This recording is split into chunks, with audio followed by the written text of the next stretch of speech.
eu me manifestei como voluntário para reproduzir esse filme na minha faculdade. E eles me disseram que não era possível reproduzir esse filme porque esse filme ele não condiz com a diretriz da faculdade. Mas só que quando o evento não é de extrema esquerda, eles apenas alegam que é falta de agenda.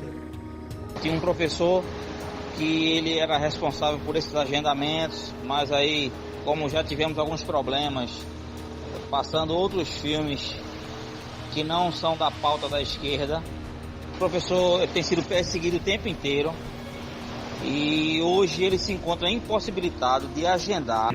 Então eu fui atrás dos diretores da faculdade e eu obtive praticamente a mesma resposta. Me disseram que o Brasil Paralelo não ia entrar nessa faculdade.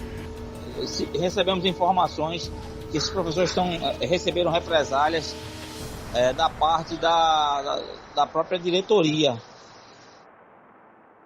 Esse é o porquê do Brasil Paralelo existir.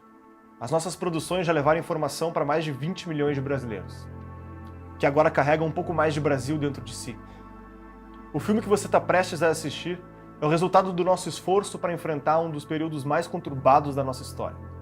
Dezenas de especialistas nos ajudaram a navegar pela bibliografia e documentação, não só do Brasil, mas dos Estados Unidos, Polônia, Berlim e República Tcheca.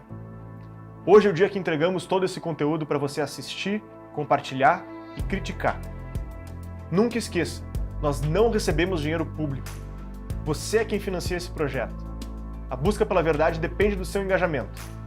No site do Brasil Paralelo você pode se tornar um membro assinante e ter acesso imediato a todo o conteúdo exclusivo que já produzimos. Você também fará parte do núcleo de formação, tendo acesso a todos os nossos cursos. É uma jornada pelas grandes ideias da humanidade. Fique agora com o filme 1964, O Brasil entre Armas e Livros, e até breve.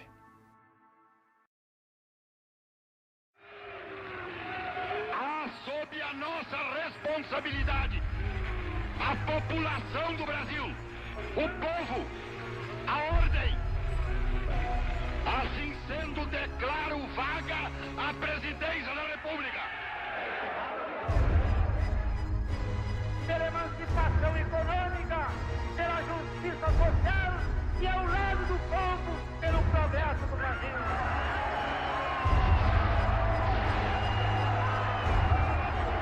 Rivalidade cada vez mais estreita entre a China popular e os Estados Unidos do Brasil.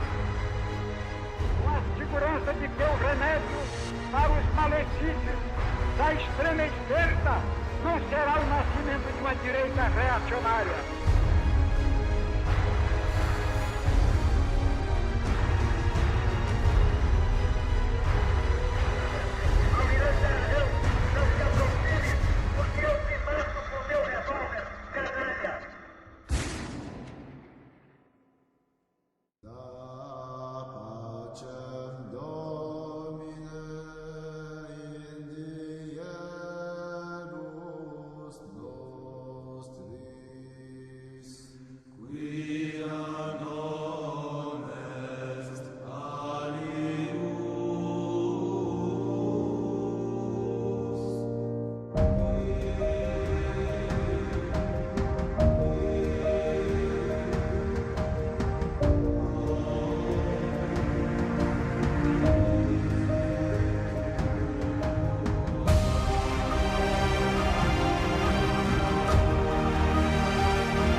É praticamente impossível que alguém que não tenha vivido a Guerra Fria tenha condições de avaliar as condições pelas quais foram possíveis os acontecimentos do mês de março de 1964.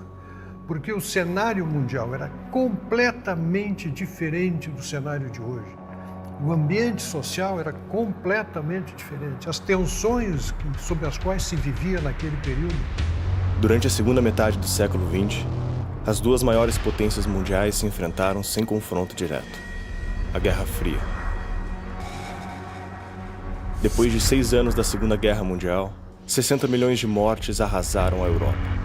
Duas grandes potências saem vencedoras: os Estados Unidos e a União Soviética. Os dois países pertenciam aos aliados, que derrotaram a Alemanha nazista e o Império do Japão.